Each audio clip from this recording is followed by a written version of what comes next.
Hi guys, മഴ തോരും മുമ്പേ പ്രമോയിലേക്ക് സ്വാഗതം. ഇവളെ ഈ വീട്ടിൽ നിന്ന് ഇറക്കി വിട്ടില്ലെങ്കിൽ എൻ്റെ പേര് വൈജയന്തി അല്ല എന്ന് വൈജയന്തി ഉറക്കെ വിളിച്ചു പറയുന്നതും കേട്ട് ബാലചന്ദ്രൻ മുകളിൽ നിൽപ്പുണ്ടായിരുന്നു. അതും പറഞ്ഞ് അലീനയെ വലിച്ചിഴച്ച് റോഡിലേക്ക് തള്ളി വിടുന്നുണ്ട് വൈജയന്തി. അപ്പോൾ അവിടെ റോഡിൽ കുറച്ച് ആളുകളൊക്കെ കൂടി ഹരിയും രോഹിത്തും രാജീവനും ബബിതയും കൃഷ്ണയും എല്ലാവരും ഉണ്ടായിരുന്നു. വളരെ സംഭവബഹുലമായ ഒരു എപ്പിസോഡാണ് ഇന്ന് കാണിക്കാൻ പോകുന്നത്. അപ്പോൾ ഹരി ഇടയിൽ കയറി എന്തോ അലീനയെ സപ്പോർട്ട് ചെയ്യാൻ പറയുന്നുണ്ട് എന്ന് തോന്നുന്നു. അതിന് മറുപടിയായി വൈജയന്തി പറയുന്നത്, ഇത് പെങ്കൊച്ചല്ല, പിശാച, ഈ വീട് മുടിക്കാൻ വന്ന പെൺ പിശാച് എന്ന് പറഞ്ഞ് ഹരിയുടെ കരണത്തിട്ട് ഒന്ന് കൊടുക്കുന്നുണ്ട്.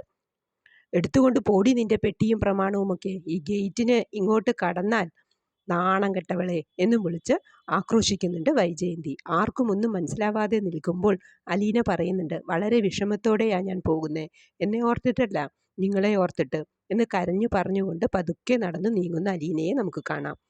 ഇത് കണ്ടതും നാട്ടുകാരും പിരിഞ്ഞു പോകുന്നു. വൈജയന്തിയും രാജീവനും ഹരിയും ഒക്കെ സന്തോഷം കൊണ്ട് ചിരിക്കുന്നു. വലിയ ഒരു കാര്യം സാധിച്ചല്ലോ എന്ന മട്ടിൽ. ബബിത വീട്ടിലേക്ക് കൈ ചൂണ്ടി ദേ അച്ഛൻ എന്ന് പറയുമ്പോൾ എല്ലാവരും അങ്ങോട്ട് നോക്കുന്നു. ബാലചന്ദ്രനും പെട്ടിയുമൊക്കെ എടുത്ത് പാക്ക് ചെയ്ത് കാറിൽ കയറി പോകുമ്പോൾ ഹരി തടയാൻ ശ്രമിക്കുന്നുണ്ട്. ഹരിയെ രാജീവ് പിടിച്ചു മാറ്റുന്നു. ബാലചന്ദ്രനും വീട് വിട്ടിറങ്ങിയപ്പോൾ വൈജയന്തി ഇത്രയ്ക്കും പ്രതീക്ഷിച്ചില്ല. ഇനി എന്താകും എന്നോർക്കാതെ വൈജയന്തിയും ബബിതയും എല്ലാം അന്തം വിട്ട് നിൽക്കുന്നതോടെയാണ് ഇന്നത്തെ പ്രമോ അവസാനിക്കുന്നത്. ഈ പ്രമോ ഇഷ്ടമായെങ്കിൽ ലൈക്ക് ചെയ്യാനും ഷെയർ ചെയ്യാനും സബ്സ്ക്രൈബ് ചെയ്യാനും സപ്പോർട്ട് ചെയ്യാനും മറക്കരുത്. അടുത്ത ഒരു എപ്പിസോഡിൻ്റെ പ്രമോവുമായി വരുന്നതുവരെ കാത്തിരിക്കുക. Bye bye.